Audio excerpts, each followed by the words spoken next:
शुरू करो।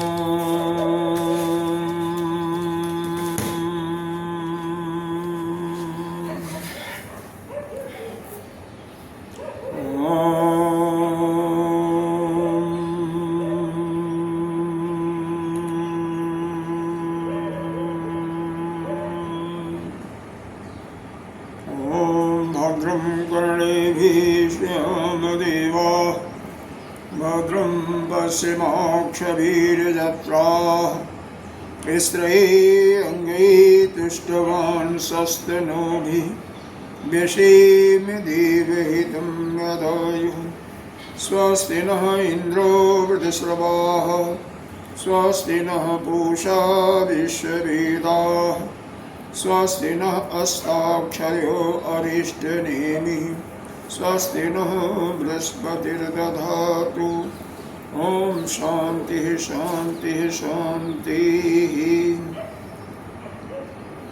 शङ्करं शङ्कराचार्यं केशवं बादरायणं स्वप्रभाष्यकृतौ वन्दे भगवन्तौ पुनः पुनः। ईश्वरो गुरुरात्मेति मूर्तिभेदविभागिनि व्योमवद्व्याप्तदेहाय दक्षिणामूर्तये नमः। अखण्डमण्डलाकारं व्याप्तं येन चराचरं पदपदं दर्शितं येन तस्मै श्रीगुरुवे नमः। अज्ञानतिमिरान्धस्य ज्ञानाञ्जनशलाकया चक्षुरुन्मीलितं येन तस्मै श्रीगुरुवे नमः। गुरुर्ब्रह्मा गुरुर्विष्णु गुरुर्देवो महेश्वरः गुरुः साक्षात् परं ब्रह्म तस्मै श्रीगुरुवे नमः। त्वमेव माता च पिता त्वमेव त्वमेव बन्धो च सखा त्वमेव त्वमेव वीणा द्रविणं त्वमेव त्वमेव सर्वं मम देवदेव। गजाननं भूतगणाधिसेवितं पपेतजम्बो बलचारुभक्षणं नमाशुतं शोकविनाशकारकं नमामि गणेशर्वदपङ्कजम्। अनंत श्री विभूषित नित्य प्रातः स्मरणीय वंदनीय पूजनीय 1008 श्री पंचायती महानिर्वाणी अखाड़ा के वरिष्ठ श्रोती एवं निष्ठ महामंडलेश्वर एवं उत्तर प्रदेश संत समाज के अध्यक्ष श्री सद्गुरुदेव भगवान के चरणों में कोटि कोटि नमन बंदन।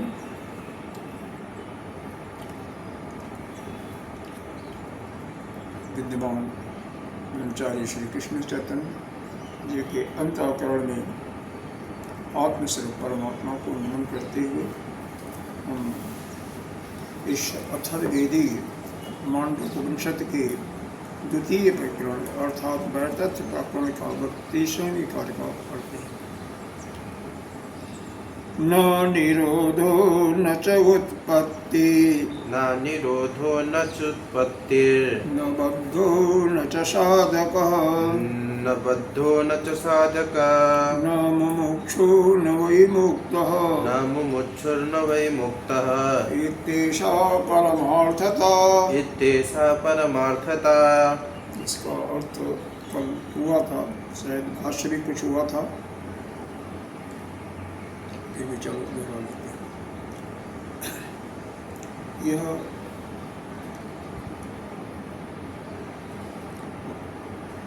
संदर्भ यहाँ पर चल रहा है, क्योंकि बिना संदर्भ के तो यह समझ में नहीं आएगा, याद नहीं आएगा। ये जागृति अवस्था स्वप्न के ही जैसे यह क्या है, यह स्वप्नवत है, यानी मिथ्या है, असत्य है, ऐसा प्रकरण चल रहा था। अब यह प्रकरण एक प्रकार से समाप्ति पर है, तो इसी के प्रकरण के समाप्ति के लिए उपसंहार के रूप में यह कहा जा रहा है। तो यह किस चीज़ के विषय में कहा जा रहा है, यह द्वैत के विषय में जो भी नाना प्रकार की वस्तुएं यहाँ पर दिखाई दे रही हैं, प्रपंच दिखाई दे रहा है, क्योंकि जागृत अवस्था में वह क्या है, मिथ्या है। सपने में तो मिथ्या पहले से करार दिया गया था, असत्य है। तो उसी को कह रहे हैं न निरोधो न च उत्पत्ति। किसी भी वस्तु का, द्वैत वस्तु जो हमें दिखाई दे रही है इस सृष्टि में, क्योंकि यहाँ पर आत्मा के अतिरिक्त कुछ है ही नहीं है, तो न तो उसकी उत्पत्ति है और न तो उसका प्रलय है। न बद्धो न च साधक। बद्धो कहते हैं, यहाँ पर कल बताया गया था कि यह जो जीव है, सांसारिक जीव है, संसार में उलझा पड़ा हुआ है, वह कहते हैं वह बधा हुआ, लेकिन बधा हुआ भी नहीं है और न तो साधक ही है। क्योंकि साधक हो कोई बधा हुआ है, जब उत्पत्ति ही नहीं तो कहाँ प्रश्न होता है साधक का, कहाँ प्रश्न होता है बधने का, कोई प्रश्न नहीं है। और फिर मुमुक्षु का भी प्रश्न नहीं है। न वही मुमुक्षु का मतलब वह जो है मुक्ति प्राप्त करने के साधन पर चलने वाला, तो चूँकि कुछ उसकी उत्पत्ति ही नहीं है, स्थिति ही नहीं है, तो न तो संसारी होने का कोई प्रश्न होता, बधा होने का, न साधक होने का, और न तो मोक्ष होने का, और न मुक्त होने का। वही मुक्त की तेषा परमार्थता। और कहते हैं बस यही परमार्थ है, बस यही परमार्थ है, वह मुक्त है। तो परमार्थिक सत्ता वो इसी क्या है, यानी वो एक जो ब्रह्म है या एक अपनी आत्मा है, वही परमार्थिक सत्ता है। और उसके अतिरिक्त क्योंकि किसी का उत्पत्ति ही नहीं, तो जो कुछ आपको भान पड़ता है व्यवहारिक जगत में, वो सब क्या है, मिथ्या ही है। तो इसका भाष्य पहले पेज का भाष्य हो गया था, दूसरे पेज से भाष्य करते हैं। इसको दोहराने की तो आवश्यकता नहीं है। तो यहाँ तक हुआ था न अपि अद्वैतम उत्पद्यते लीलते वा अद्वयम च उत्पत्ति प्रलय चेति विपरीत सिद्ध। न अपि, इसलिए अद्वैत की भी उत्पत्ति भी नहीं है और न तो उसका लीयते का मतलब प्रलय हो जाएगा। न अपि अद्वैतम, न तो अद्वैत का उत्पत्ति है न उसका प्रलय है। अद्वयम च उत्पत्ति प्रलय, तो जो यह अद्वैत है, जब अद्वैत है उसका उत्पत्ति नहीं है, प्रलय भी नहीं है।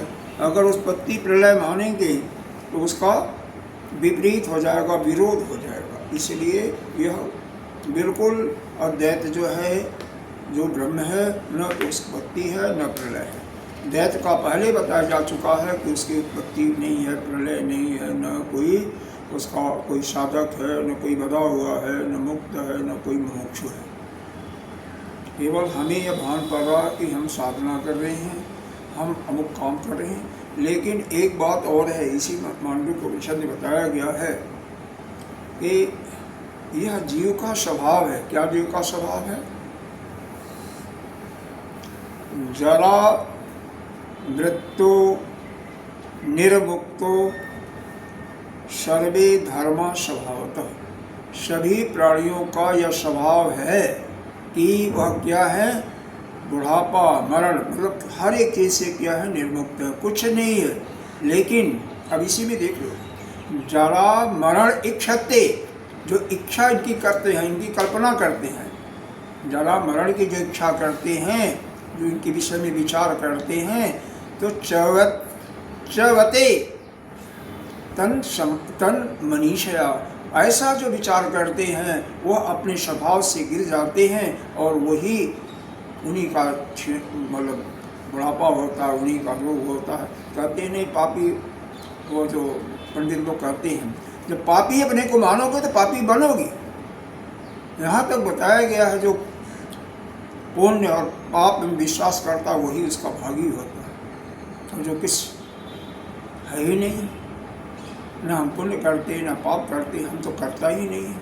ऐसा दृढ़ विश्वास आता कि मैं तो करता हूँ, मैं आत्मा हूँ, जो कुछ होता है शरीर से होता मन, लेकिन उससे जो किसी सुख या दुख की अनुभूति भी न हो साथ में, तो आप पाप पुण्य से हो जाते हैं। वैसे ही हमने भोजन किया, स्वाद का ग्रहण किया, तो स्वाद आया तो इसका मतलब हम उससे तादात्म्य रख गया, तो फिर वहाँ पर इस प्रकार से किसी वस्तु का भोग करेंगे।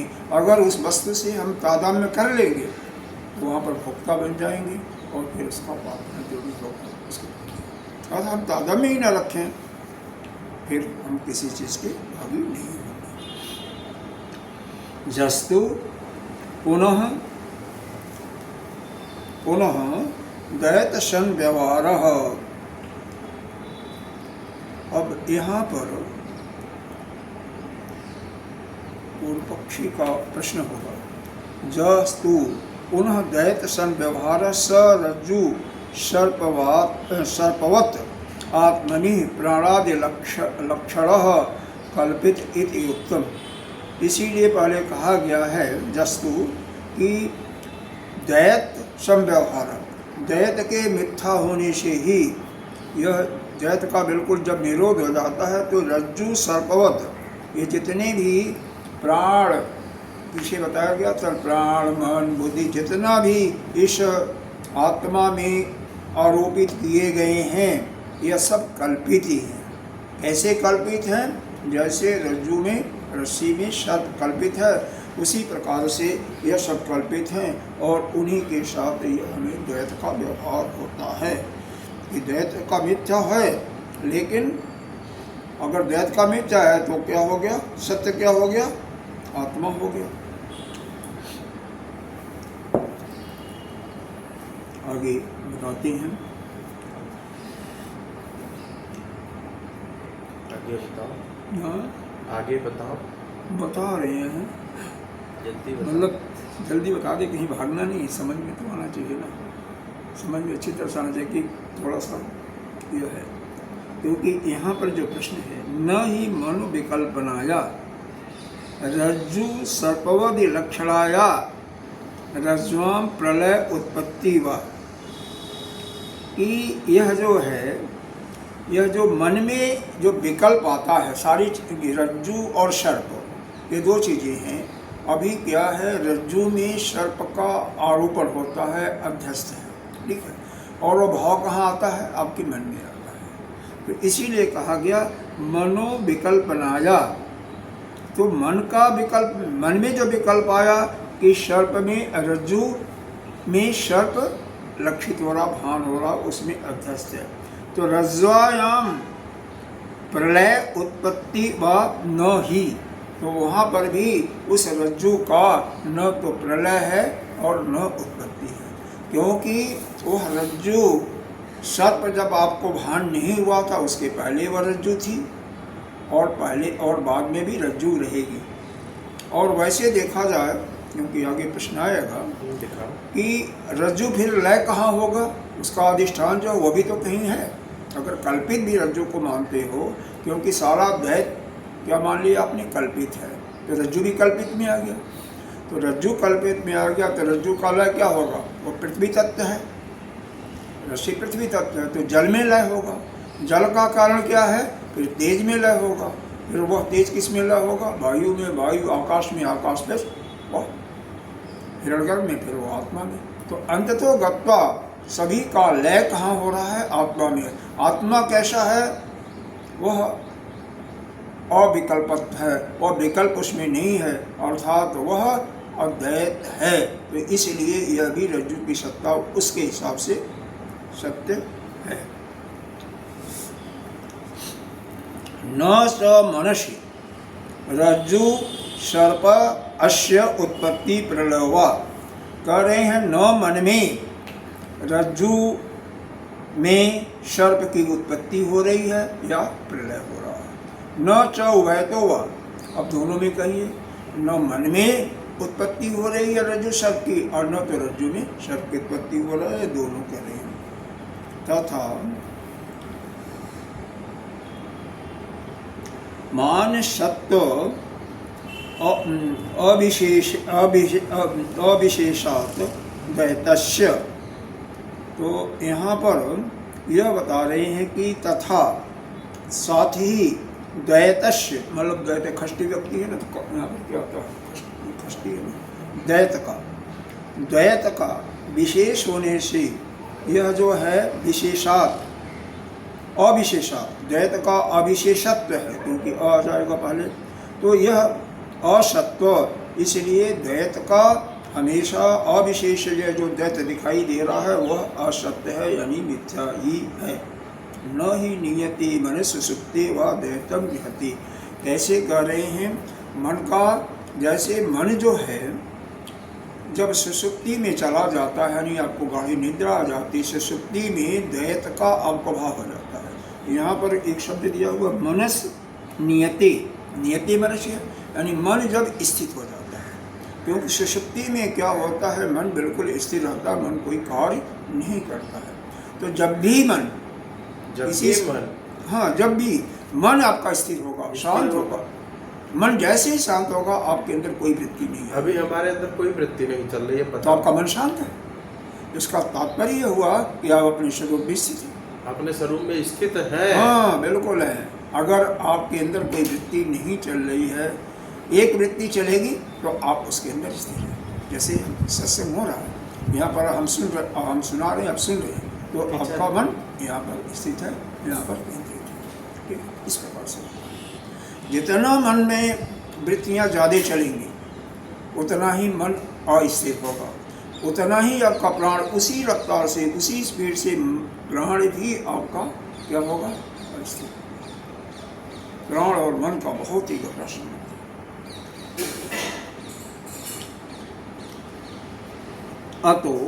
अतः आप बोलते रहिए हमारा।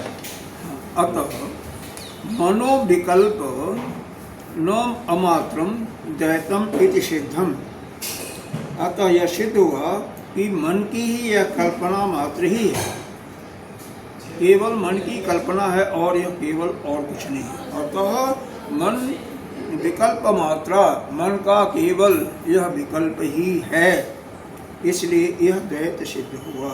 यह द्वैत के मिथ्या होने से यह सब कुछ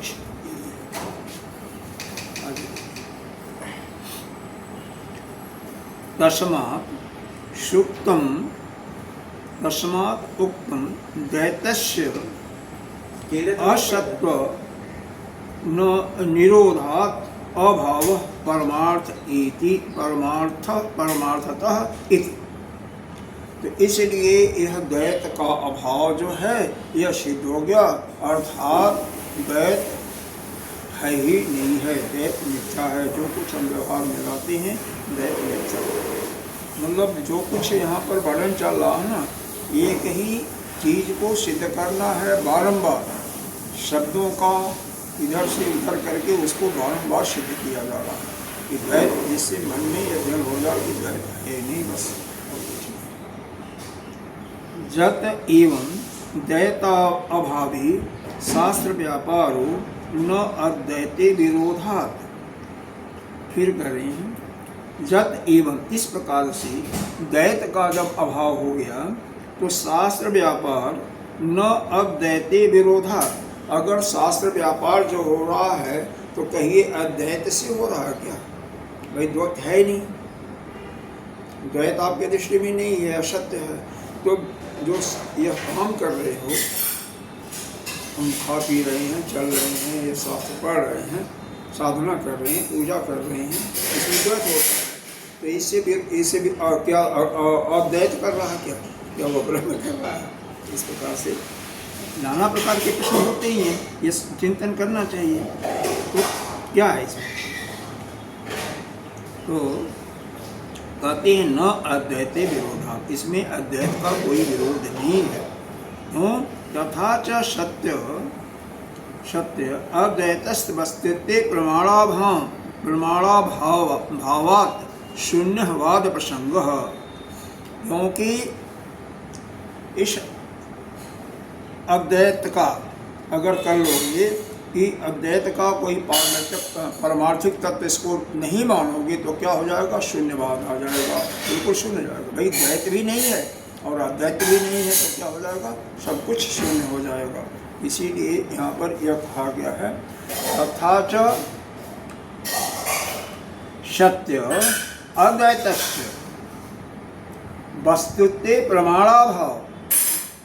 अगर इस द्वैत के द्वैतस्य द्वैत का सत्यता और वस्तुत्व और वस्तु का प्रमाण के अभाव में बस शून्यवाद हो जाएगा। मतलब जब अद्वैत को सत्य सिद्ध करना का कोई प्रमाण आपके पास नहीं रहेगा तो यह क्या होगा, सारा शून्य हो जाएगा। इसलिए इसका भी प्रमाण की आवश्यकता होती है। द्वैतस्य च अभावः, द्वैतस्य का सारा अभाव है और अद्वैत का भी अभाव आपने सिद्ध कर दिया, लेकिन इसका कोई प्रमाण नहीं है तो भी यह शून्य हो जाएगा। तो इसका उत्तर भाष्यकार देते हैं नहीं, ऐसा नहीं है। क्यों नहीं है? कहते हैं रज्जु सर्प आदि विकल्पनाया। यह रज्जु का, सर्प का पीछे आया था, दंड भी आया था, जलधारा भी आया था। तो रज्जु में जिस की कल्पना, इसीलिए आदि शब्द दिया हुआ। रज्जु में जिस की कल्पना हो रही है, चाहे सर्प की या जो कुछ है, निरासपतत्वाद न उपपत्ति इति। कहते हैं पहले भी यह सिद्ध कर दिया गया था, पहले प्रश्न आया था, यह इस प्रश्न का निराकरण कर दिया गया था, तो बाद में क्यों तुम उठा रहे हो? न उत्पत्ति थी तो वह प्रश्न नहीं उठाना चाहिए, क्योंकि इसको निरास्पद पहले कर दिया गया था। पीछे अगर याद होगा तो पीछे इसको किया गया था कि द्वैत का अभाव है और द्वैत जो है नहीं, तो फिर अब दोबारा प्रश्न क्यों कर रहे हो? प्रत्युक्तम इति कथम जीवय अशि इति आह। यह जितना भी यह प्रपंच है सबको यह बता दिया गया था मिथ्या है। अब फिर रज्जु अपि सर्प विकल्पस्य अस्पदभूता विकल्प रीति दृष्टान्ता अनुपत्ति। यहाँ पर विकल्प का अर्थ दिया हुआ है यह जो आरोपित धर्मस्य, पहले में दिया है विकल्पस्यात् है ना, विकल्पस्यात्, इसका अर्थ दिया आरोपित धर्म और आरोपित धर्मस्य। और बाद में जो दिया विकल्पित इति, इसका दिया विकल्पित का अर्थ दिया आरोपित इति अर्थ, आरोपित इव अर्थ, यह अर्थ है आरोपित का। तो इस प्रकार से इसका अर्थ क्या हो गया कि रज्जु में सर्प जो आरोपित धर्म है, विकल्पस्यात् का जो इसका धर्म है, जो आरोप किया हुआ धर्म है, अस्पद उपात वह विकल्प वेद दृष्टान्त अनुपत्ति कर रहे हैं, दृष्टांत का अनुपत्ति हो रही है। मतलब इनके कहने का मतलब है कि रज्जु क्या है, रज्जु भी यह हो गया क्या, असत्य हो गया, रज्जु भी मिथ्या हो गई, क्योंकि जो सर्प किया उसी में रज्जु में आपने जो दृष्टांत दिया कि रज्जु में सर्प आरोपित है, सर्प की कल्पना की गई है, और रज्जु भी क्या है, वह भी मिथ्या, क्योंकि वह भी जो भी है आत्मा के अतिरिक्त जो कुछ है क्या है, मिथ्या है। तो क्या हो गया, यह जो आप दृष्टांत दे रहे हो अनुपत्ति, इसका उत्पत्ति का प्रश्न नहीं होता, यानी यह दृष्टांत है। क्योंकि कोई भी चीज़ अगर काल्पनिक है, मिथ्या है, तो उसमें किसी चीज़ के मिथ्या का आरोप ही होगा। मिथ्या में मिथ्या का आरोप यह ठीक नहीं है। अरे भाई कोई एक तो अधिष्ठान क्या होता है, अधिष्ठान जो होता है वह सत्य होता है, और उसमें सब कुछ आरोप होता है, वह कल्पित होता है या वह मिथ्या होती है। लेकिन अधिष्ठान को ही जब आप वह भी मिथ्या है, अब उसको लय की प्रक्रिया को वह नहीं जा रहा है, तो इसीलिए उसका प्रश्न है कि और किसी के तो यह प्रश्न उठ सकता है कि रज्जु भी कल्पित है, सर्प भी कल्पित है, तो जब अधिष्ठान ही कल्पित हो गया तो कैसे इसका प्रश्न क्यों नहीं हुआ कि ये तो दृष्टांत आपका ठीक नहीं है। तो भाष्यकार पुनः उसका उत्तर दे रहे हैं, नहीं ऐसा नहीं। विकल्पना क्षय, जब विकल्प का नाश हो जाता है, जो आरोपित इसमें आरोपण किया गया रज्जु में सर्प का, जब उसका नाश हो गया तो अविकल्पत्वात्, तो वह अविकल्पित हो गया, यानी वह सत्य हो गया। अविकल्पत्वात् एव सत्य उत्पत्ति, और जो अविकल्पित होता है वह सत्य की उत्पत्ति होती है, यानी वह सत्य होता है। तो अविकल्पात्वात् जैसे इन्होंने सिद्ध किया उसी लय प्रक्रिया से सिद्ध किया, मतलब पूरा यहाँ पर पूरा नहीं हुआ है। तो उसको समझना चाहिए कि जो कुछ है सब आरोपित कहाँ है, वो अपने अधिष्ठान में, जो अपने आत्मा में, जो कि क्या है, सत्य है। तो वह आत्मा ही केवल सत्य है। न विकल्पत्वात् क्षय, विकल्पना क्षय, यह आपका ठीक नहीं है। सारी कल्पनाओं का क्षय होने से केवल वह अविकल्पित वस्तु रखती है, जिसका कोई कल्पना नहीं है, यानी अर्थात वह सत्य वस्तु ही रहती है और अधिष्ठान के रूप में, और अधिष्ठान होने के नाते अविकल्पित होने से वह सत्य सिद्ध होता है, सत्य उत्पत्ति होती है। उत्पत्ति रज्जु सर्पवत् सत्वम इति असत्वम इति चेत न, भाई रज्जु सर्प होता है, जैसे रज्जु जो है, अब यहाँ पर फिर प्रश्न करते हैं, क्या रज्जु में जैसे सर्प होता है, उसका कल्पित होता है, वैसे ही क्या असत्य है? तो जैसे रज्जु में सर्प असत्य है, तो इसका मतलब जो कुछ आप बता रहे हो तो सब असत्य हो जाएगा। तो कहते हैं नहीं, एकांतेन, एकांत का क्या मतलब होता है? व्यभिचार रहित, जिसमें कोई व्यभिचार नहीं हो। एकांते न, एकांते, एकांते न अविकल्पित्वाद्, अविकल्प रज्जम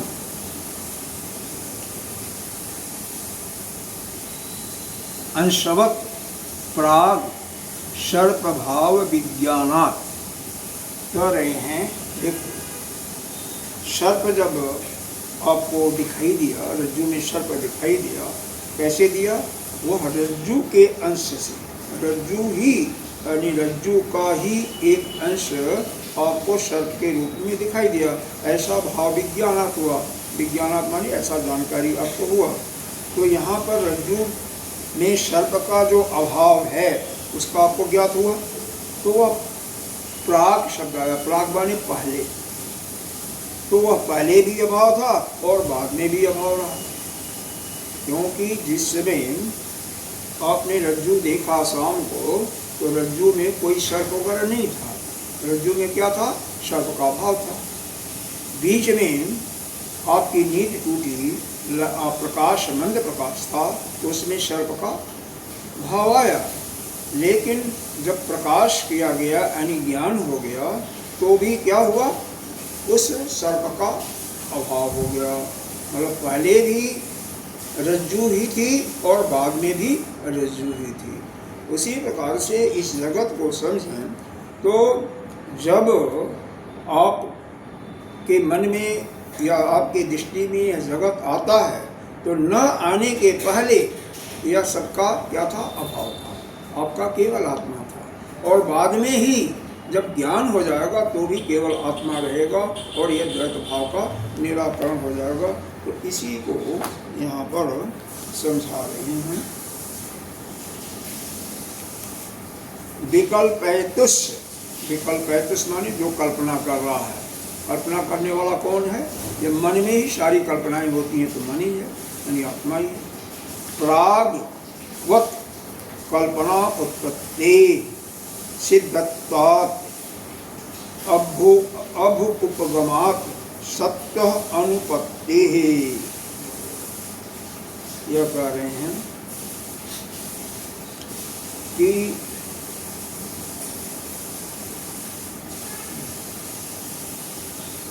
यह जो मन है ना, इसमें क्या है, आत्मा में ही दैत प्रपंच जो है क्या है, यह अविद्या से कल्पित है, अविद्या से कल्पित है। क्या है प्रपंच, क्या है?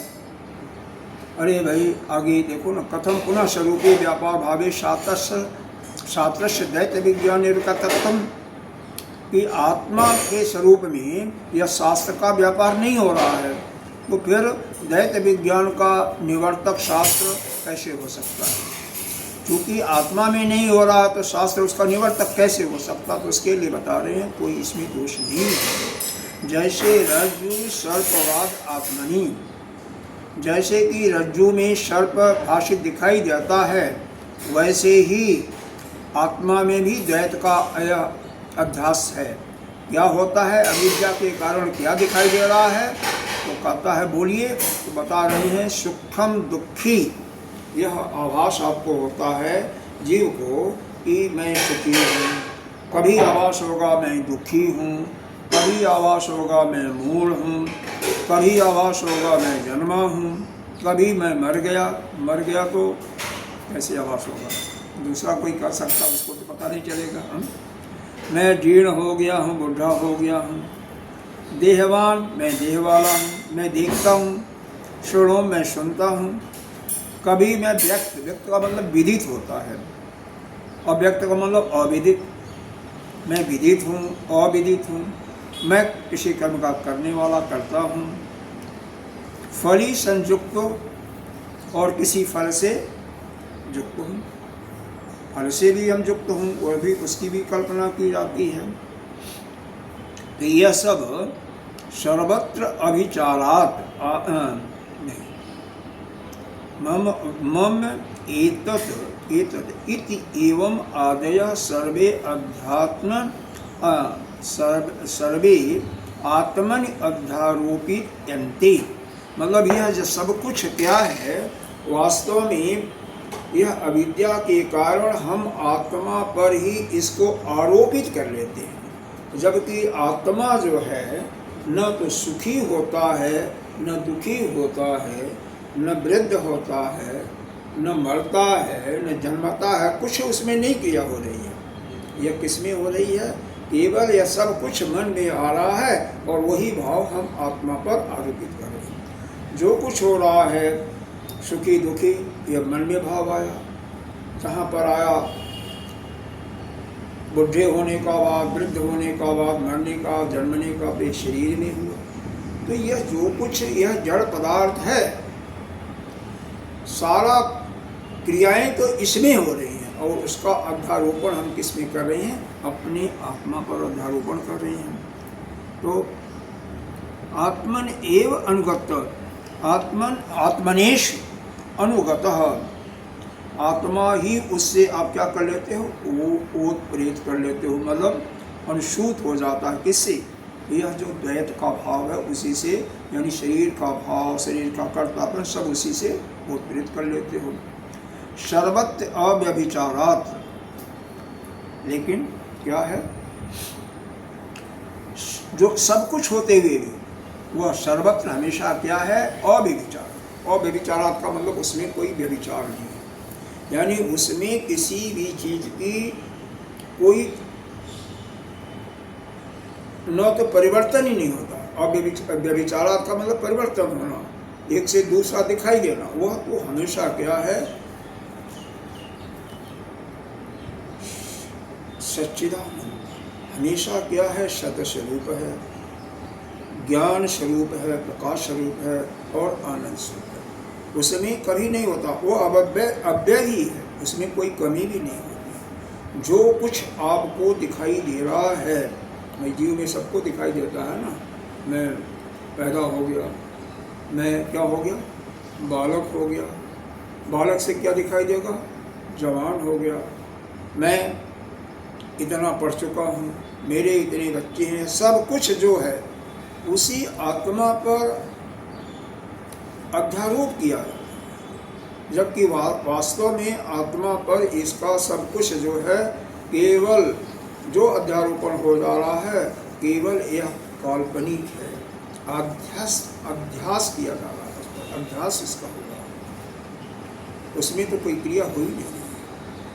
तो लेकिन समझने वाले को, जीव को क्या मालूम होता है कि नहीं, सब कुछ जो है हमारी पर ही हो रहा है, हम ही हो रहे हैं सुखी दुखी, जबकि वह सुखी दुखी नहीं होता है। तो यह सब कुछ यहाँ पर यही बताया गया कि आत्मा एतेषु अनुगतः, आत्मा यद्यपि इन सारी जो प्रक्रियाएं यह बताई रही हैं संसार की, सुख दुख इत्यादि, सब से वह ओतप्रेत ऐसा मालूम होता है कि है, लेकिन वास्तव में वह क्या, सर्वत्र वह अव्यभिचारी है, उसमें किसी प्रकार का कोई व्यभिचार होता ही नहीं है, न व्यभिचार की कोई संभावना ही है। यथा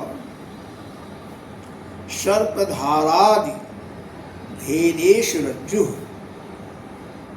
कह रहे हैं जैसे रज्जु में, अब यही दृष्टांत बारंबार आ रहा है, सर्प का कभी आपको मालूम हो गया कि सर्पदंश दिखाई देता है, कभी जलधारा, धारा का मतलब जलधारा दिखाई दे रहा है, कभी दंड दिखाई दे रहा है। तो यह सब कुछ रज्जु में ही अध्यस्त होने के कारण एक काल्पनिक, एक झूठा, एक मिथ्यत्व का ही आपको भान हो रहा है, लेकिन वास्तव में वह तो केवल रज्जु है, उसमें किसी चीज़ का न तो सर्प है, न सर्पधारा है, न दंड है, वह तो केवल अविद्या के कारण, अज्ञान के कारण आपको ऐसा दिखाई दे रहा है। उसी प्रकार से यह आत्मा में जो कुछ आपको दिखाई दे रही है, भूख प्यास, सर्दी गर्मी, और क्या बोलता है, सुखी दुखी, हार जीत, जितना भी द्वंद्वात्मक चीज़ें हैं, सब केवल अविद्या के कारण ही आपको यह मालूम हो रहा है कि यह सब हमारे अंदर ही हो रहा है, जबकि आप तो बिल्कुल निर्विकार हो, आपके अंदर कुछ नहीं हो रहा, कोई परिवर्तन नहीं हो रहा, आप तो जैसे थे वैसे ही। परिवर्तन जो कुछ हो रहा है इस शरीर में हो रहा है, जो कि जड़ है, पंच महाभूतों से बना हुआ है, इसी में सब कुछ होता है, आप में कुछ नहीं। यदा चैवं विशेषस्य स्वरूप प्रत्यस्य सिद्धात् न कर्तव्यम शास्त्रेण। फिर पूछा क्या है, विशेष स्वरूप प्रत्यस्य सिद्धवात् न कर्तव्यत्वम शास्त्रेण। यहाँ पर फिर यह हो जाएगा, यह जो विशेषण है ना, विशेषत्व, विकल्प जो जितने भी हम विशेषण दे रहे हैं, तो ब्रह्म के स्वरूप को बोध कराने में शास्त्र का न कर्तव्य, कोई कर्तव्य नहीं है। यहाँ पर यह कह रहे हैं ज़्यादा, इसलिए ऐसी बात है तो क्या हुआ, जो भी आपका विकल्प है यानी विशेष विशेषण, वह ब्रह्म के स्वरूप में जो शास्त्र का, शास्त्रेण कर्तव्यम न सिद्धा, तो शास्त्र का उसमें कोई ऐसा प्रतिपादन नहीं किया जाता है। इसका मतलब यह हुआ, शास्त्र ने कुछ भी बताया नहीं इस आत्मा के विरोध में और आत्मा के जानने के लिए। तो यहाँ पर इसका फिर बता रहे हैं, अकृत कर्तुं च शास्त्र, मतलब यह जो अज्ञात रूप से, अविद्या के कारण से जो व्यापकत्व सिद्ध हो रहा है, अकर्तुम कर्तुम का अर्थ होता है यह शास्त्र में कृतान कारित्य, कृतान कारित्य का मतलब होता है सिद्धान आदित्य, यह सिद्ध जो हो रहा है, अप्रमाणम, इसका कोई प्रमाण नहीं है।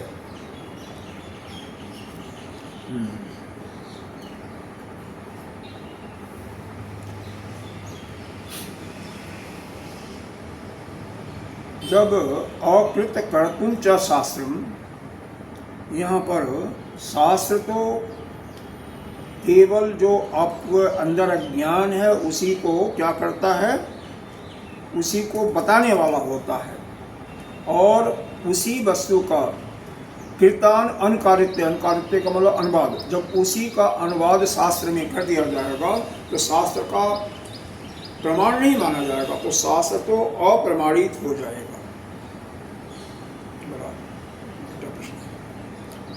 शास्त्र अकृतुम कर्तुम, मतलब शास्त्र का काम क्या है? अज्ञान को बता करके, आप अज्ञान को बताना। इसका मतलब अच्छा है ऐसे कि शास्त्र का काम यह है कि जो आपके ऊपर जो आप अविद्या का, आत्मा के ऊपर जो आवरण पड़ा हुआ है, अविद्या के कारण जो आवरण पड़ा हुआ है, तो उसको बता करके उसको निराकरण कर देना है। और जब आपके ऊपर जितनी उपाधियां हैं, जितनी जो भी अज्ञानता है, उसका निराकरण जब हो जाता है तो शास्त्र ही बताता है। शास्त्र इन सभी जितनी भी उपाधियां अज्ञान के कारण इन्हीं का निराकरण कर देता है। तो आप शुद्ध चैतन्य स्वरूप में आपको भान, आप हो ही, लेकिन उसका आपको बोध हो जाएगा, उसमें कोई नहीं है। और कृतकर्तुम च शास्त्रम कृतानुकारित्वे अप्रमाणम। तो यहाँ पर जो यह बात कही गई है कि अकृतकर्तुम मतलब अज्ञात का ही इसी को ज्ञापक कर दिया, अज्ञात को ही, अज्ञान को ही बता करके यही किया गया। प्रत्यादि का मतलब सिद्धांत, इसका जो सिद्ध करने का किया गया कि अज्ञान को ज्ञापक बता करके यह शास्त्र का यही काम है कि अज्ञान जो है, विद्या है, उसको बता देता है। जतो अविद्या अध्यारोपित सुखित्वादि विशेष प्रतिबंध देव आत्मनः स्वरूपेण अवस्थानम स्वरूप स्थानम च श्रेयः इति। जैसे अविद्या के द्वारा जो अध्यारोपित है सुख दुख जन्म मरण इत्यादि सुखित्वाद विशेष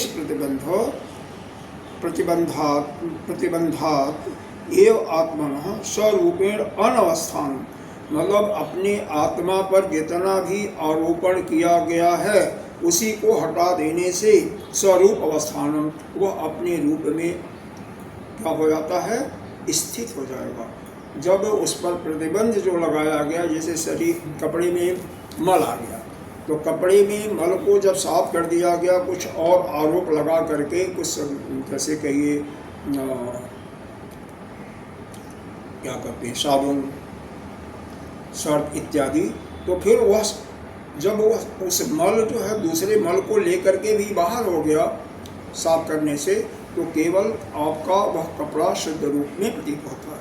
वैसे ही आपका आत्मा शुद्ध है, अपना आत्मा शुद्ध है, इसमें किसी चीज़ का लेप नहीं है। लेकिन उस अध्यारोपण के कारण जो यह द्वैत का, प्रपंच का, संसार का अध्यारोपण करके वह जो हमें प्रतीति होता है, जब ज्ञान के द्वारा उसका निराकरण कर दिया गया, अज्ञान को हटा दिया गया, तो शास्त्र का काम क्या है? उस अज्ञान को हटाना, और कोई काम नहीं है। जत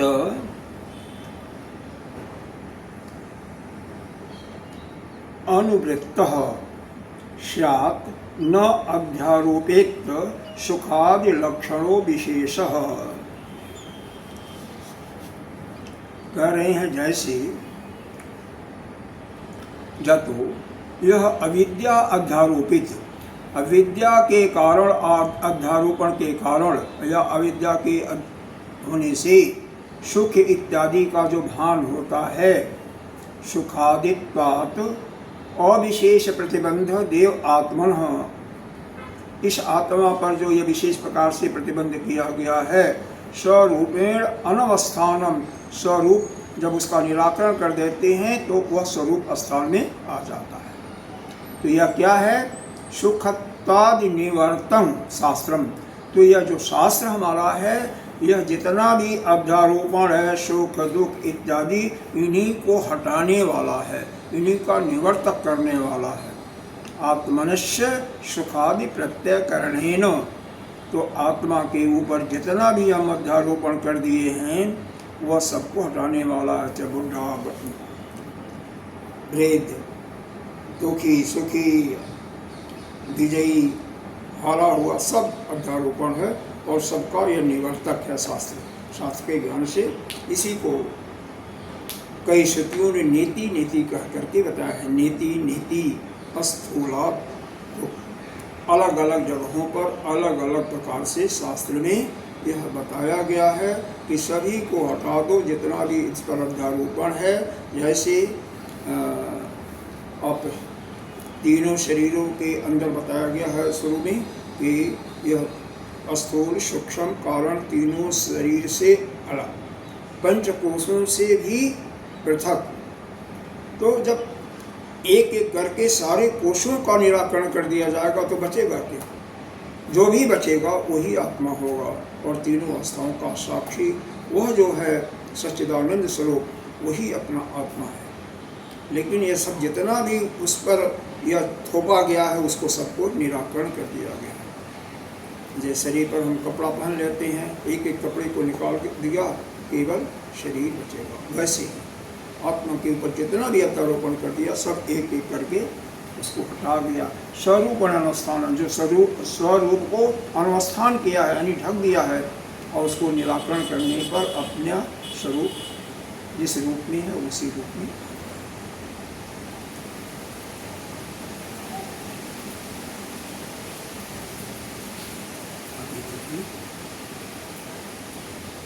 लेती नीति अस्थूलात् वाक्य आत्मस्वरूप स्वरूपवत् सुखत्वा अपि सुखत्वादभेदेषु न अनुवृत्तोस्ति धर्म। अनुवृत्त इसमें क्या हो रहा है?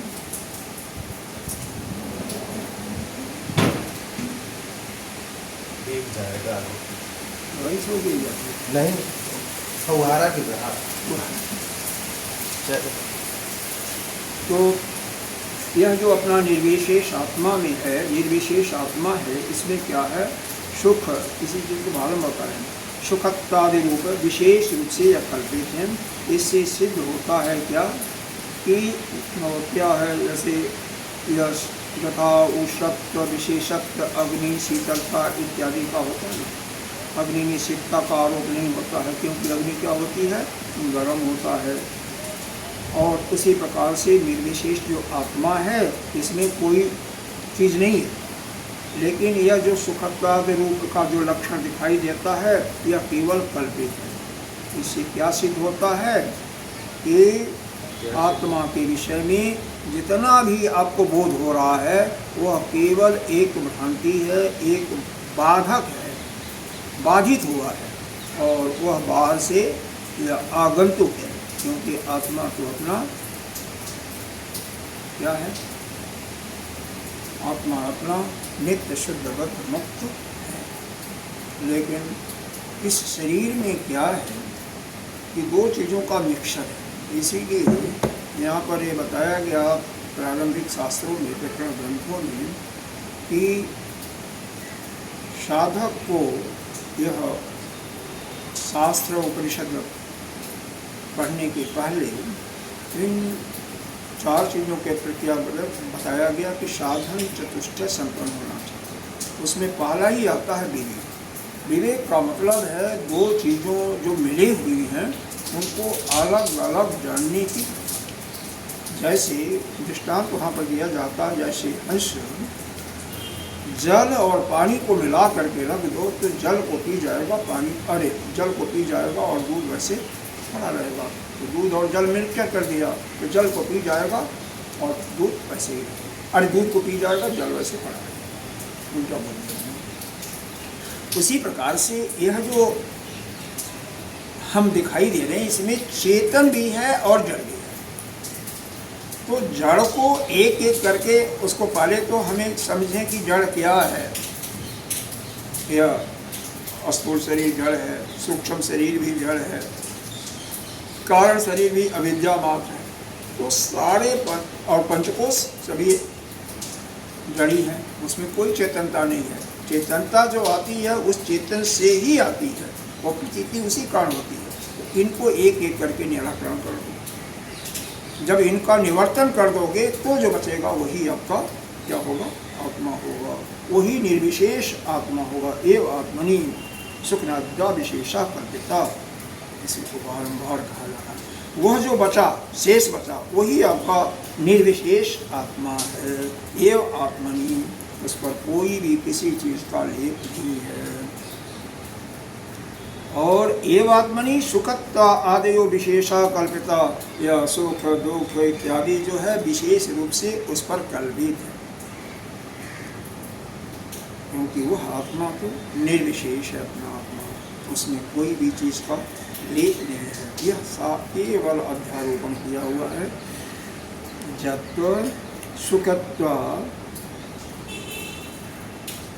सुखत्वादि शास्त्र आत्मनस्त सुखत्वादि विशेष निवृत्तर्थम एव इति सिद्धम। इसलिए यहाँ पर क्या सिद्ध हो रहा है कि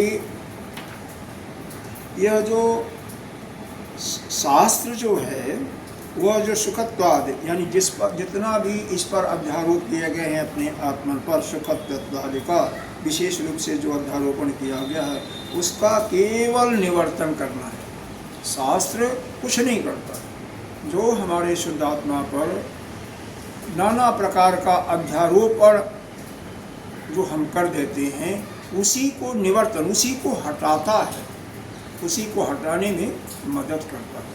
ज्ञान होने पर हम जैसे मान लो अगर हमें ज्ञान हो गया तो यह द्वैत का अभाव अगर नहीं होगा ना, अपने अंदर भी कोई सुख दुख होगा तो क्या होगा? अरे भाई सुख दुख तो हमें थोड़ी हो रहा है, यह तो इसको हमारे अंतःकरण में हो रहा है, मैं तो इससे अलग हूँ। एक दृष्टांत काशी में एक विद्वान थे, उनका नाम नहीं आ रहा, वह एक रोग रहता है जलोदर, जिसमें पेट फूल जाता है, कभी कभी फूलता रहता है और होता है। तो एक दूसरे उनके मित्र है, तो भैया क्या हो गया, चलो इसका कोई दवा इत्यादि किया जाए, किसी अच्छे डॉक्टर से संपर्क किया जाए। तो उन्होंने तुरंत ही उठ के बैठ गए, तो कह रहे थे मैं तो क्या हूँ, मैं तो इस सुख दुख का देखने वाला हूँ। यह जो पेट में सूजन आ रहा फूल रहा है इसको तो मैं देख रहा हूँ, यह हमारे अंदर कोई प्रक्रिया नहीं हो रही है, यह तो इस शरीर में हो रहा है। इतना मतलब विद्वान थे कि इतना कष्ट होने के बाद भी कहते हैं कि हमें कुछ भी नहीं हो रहा है, हम तो वैसे ही हैं जैसे हम पहले थे। यह जो कुछ आया है यह शरीर को आया है और शरीर चला जाएगा, मैं तो ऐसे कैसा रहूँगा। तो हमें किसी चीज़ की ज़रूरत नहीं है, वो तो ऐसे कहते थे। और भाई उतना ज्ञान होने के बाद तो निश्चित रूप से कोई कह सकता है, लेकिन जब पूर्ण रूप से सत्य का दृढ़ता के साथ अपने अंतःकरण में पक्का हो जाएगा तभी ये हो सकता है, इससे नहीं हो सकता।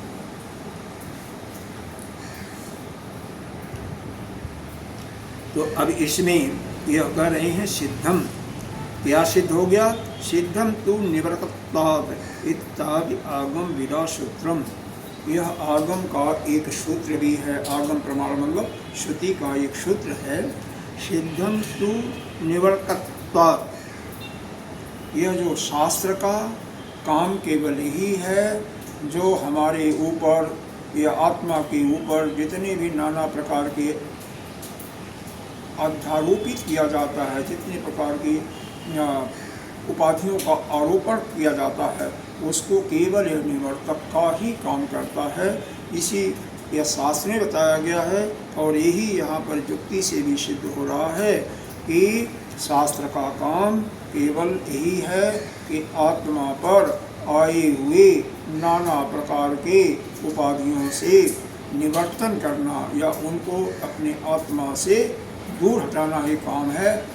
क्योंकि आप तो स्वयं आत्मा हो, तो जब यह जो इस पर आ गया है बाहर से, जिसका दोपण किया अध्यारोपण किया हुआ है, जब वो हट जाएगा तो आप अपने शुद्ध स्वरूप में होंगे। बस यही बात है, तो आप अपने स्वरूप में पा जाओगे। फिर आपको किसी चीज़ की बस अपने आप में मस्त होगी, वही करने का भान है। लेकिन अब इसको के लिए थोड़ा सा रिफ्लेक्शन तो करना ही पड़ेगा। तो समझ में आया बाबा जी? थोड़ा सा कठिन कुछ है, हालांकि इसका सिद्धांत जो मूल चीज़ यही है, जो इसका सार यही है कि आत्मा अपना नित्य शुद्ध बुद्ध मुक्त चैतन्य स्वरूपा है। लेकिन हमें भान क्या होता है, हमें संसार में रहते हुए जितने प्रकार का सुख दुख हानि लाभ का जो यह बोध होता है या प्रतीति होती है, वह मात्र केवल एक प्रतीति हो रही है। वह केवल अपने इस आत्मस्वरूप का इस शरीर से तादात्म्य करने के कारण है। अगर शरीर से अपने को हम अलग कर दें उसी समय, और कर्तापन भोक्तापन इत्यादि का अपने अंदर से अभाव कर दें, उसी समय क्या हो जाएगा, हम अपने स्वरूप में ही आ जाएंगे। तो वहाँ पर जीवत्व भाव समाप्त होता है, और जीवत्व भाव समाप्त करने के लिए ही है कि मैं किसी चीज़ का कर्ता नहीं हूँ, न मैं निष्क्रिय हूँ। मैं तो नित्य अपने स्वरूप में रहने वाला केवल साक्षी स्वरूपा नित्य शुद्ध बुद्ध मुक्त। तो यही अध्यारोपण जो किया गया है, इसी को हटाने के लिए इतना लंबा चौड़ा भाष्य लिखा गया है कि आप इसको समझें। सार इसका 2 लाइन का है, लेकिन एक चीज़ और भी आया है ना, द्वैत और अद्वैत का।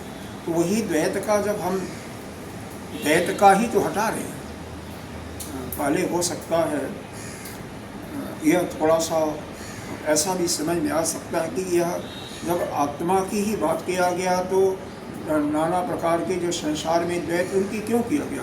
तो उत्तर इसका यही आता है, इसका समाधान यही होता है कि यह जो संसार में हमें दृष्टिगोचर हो रहा व्यवहार में, वही तो उसी के कारण तो यह आत्मा मलिन हो रहा है, वही तो आत्मा पर आरोपित है और कुछ नहीं आरोपित है, उन्हीं का तो आरोपण किया हुआ है ना। अरे भाई, इस संसार में द्वैत को देखने से ही हम सुखी होते हैं, हम दुखी होते हैं, हम भूखा हुआ भी मालूम होता है, हमें प्यासा हुआ भी मालूम होता है। तो ये सब कुछ शरीर को होता है, लेकिन उसका कल्पना किस पर कर लेते हैं, उस शुद्ध आत्मा पर, जबकि वह इन सभी चीज़ों से रहित है।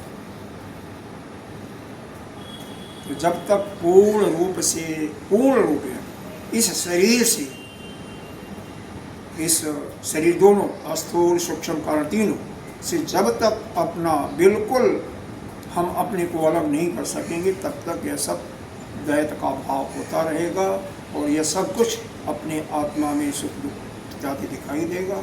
जब पूर्ण रूप से निवृत्त हो जाएगा, उस समय हम अपने स्वरूप में स्थित रहेंगे। और यह केवल शास्त्र के ही कारण होगा।